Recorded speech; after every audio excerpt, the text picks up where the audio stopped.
Welcome back to our channel. இப்போ நம்ம என்ன சம் பார்க்க போகிறோம்னா, டிஎன்பிஎஸ்சி போன்ற போட்டித் தேர்வுகளில் கேட்கக்கூடிய டைம் அண்ட் ஒர்க், நேரம் மற்றும் வேலை, அந்த சாப்டர்லிருந்து ஒரு சம் பார்க்கலாமா?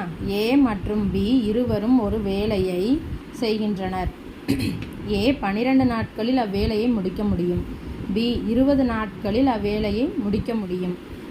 ஏ மற்றும் பி இருவரும் சேர்ந்து 3 நாட்கள் வேலை செய்த பின் ஏ அவரை விட்டு சென்று விட்டார்.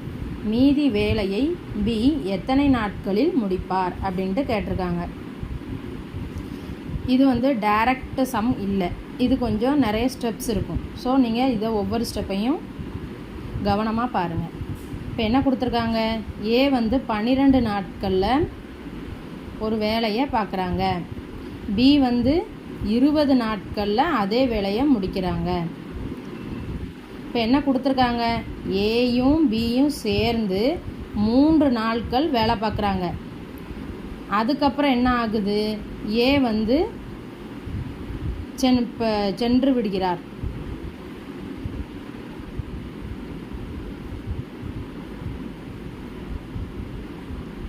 இப்போ மிச்சம் இருக்கக்கூடிய வேலையை யார் தான் பார்த்தாகணும், பி தான் பார்த்தாகணும். ஸோ மீதி வேலையை பி எத்தனை நாட்களில் முடிப்பார் அப்படிங்கிறத இப்போ கேட்டிருக்காங்க. ஸோ இப்போ நம்ம பார்க்கலாமா?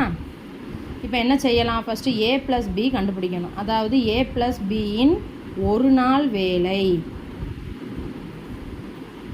அதுக்கு என்ன பண்ணணும், நமக்கு 2 அணா தேவைப்படும். 1/a + 1/b. அதாவது ஏயின் ஒரு நாள் வேலை என்ன அப்படின்ட்டு பார்க்கணும். என்ன வரும், 1/12. அதாவது 12 நாட்களில் ஒரு வேலையை முடிக்கிறாரு. ஸோ ஒரு நாளில் அவரோட வேலை எவ்வளவா இருக்கும், 1/12. இதே மாதிரி பியின் ஒரு நாள் வேலை என்னவா இருக்கும், 1/20. 20 நாளில் ஒரு வேலையை முடிக்கிறார்.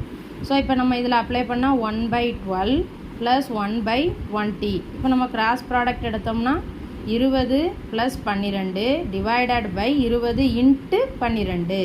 அப்போ 32 டிவைடட் பை 20 × 12.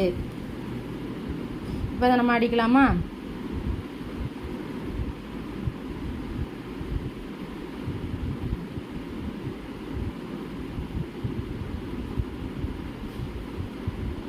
அப்போ மேலே என்ன இருக்குது, 2 டிவைடட் பை கீழே 15.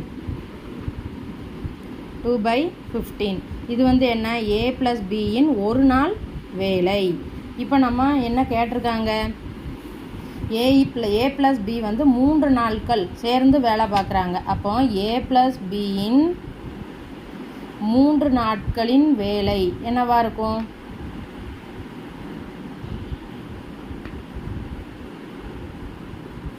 ஒரு நாள் வேலை 2/15. அப்போ 3 நாள் வேலை என்ன போடலாம், 3 × 2/15 போடலாமா? இப்போ 1 3s are 3, 5 3s are 15. அப்போ 2/5. அப்போ ஏயும் பியும் சேர்ந்து 3 நாளில் 2/5 போர்ஷன் அவங்க முடிச்சிருந்தாங்க. அப்போ இப்போ என்ன கேட்டிருக்காங்க, 3 நாள் கழித்து ஏ கிளம்பியிருந்தார். அப்போ ரிமைனிங் ஒர்க், அதாவது மீதி வேலையை பி தான் பார்க்குறாரு. அப்போ இப்போ பி மீதி வேலையை பார்க்க ஆகும் வேலையினை முடிக்க ஆகும் நாட்களை நம்ம பார்க்க போகிறோம். அதை எப்படி கண்டுபிடிக்கலாம், முழு வேலையை ஒன்றுன்னு வச்சுக்கிட்டா ஏ ப்ளஸ் பி 3 நாள் வேலை பார்த்துருக்காங்கல்ல, அந்த போர்ஷன் எவ்வளவு, 2/5. அப்போ 1 - 2/5. இது எப்படி போடலாம், கிராஸ் ப்ராடக்ட் பண்ணோம்னா 5 - 2 டிவைடட் பை 5ன்னு வருமா? அப்போ 3/5.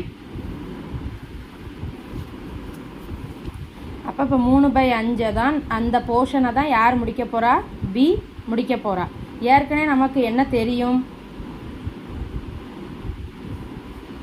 பி 20 நாட்களில் ஒரு வேலையை முடிச்சிருவாங்க. அப்போ ஒரு முழு வேலையை முடிக்க பிக்கு ஆகும் நாட்கள் 20னா 3/5 பார்ட்டுக்கு எத்தனை நாட்கள் ஆகும் கண்டுபிடிச்சிடலாமா? இப்போ இதை நம்ம அடித்தோம்னா 4, அப்போ 12 days ஆகும்.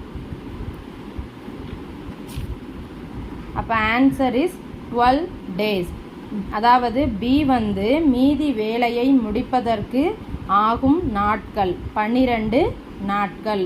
அதாவது என்ன கொடுத்துருக்காங்க, ஏ வந்து 12 நாட்களில் ஒரு வேலையை முடிப்பாங்க, பி அதே வேலையை 20 நாட்களில் முடிக்கிறாங்க. ஏயும் பியும் சேர்ந்து 3 நாட்கள் வேலை பார்த்துருக்காங்க.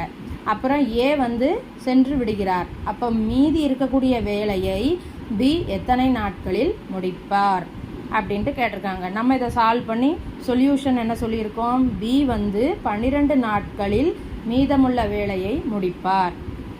வீடியோ பிடிச்சிருந்தா சேனலை சப்ஸ்கிரைப் பண்ணுங்கள், வீடியோவை ஷேர் பண்ணுங்கள். தேங்க்யூ.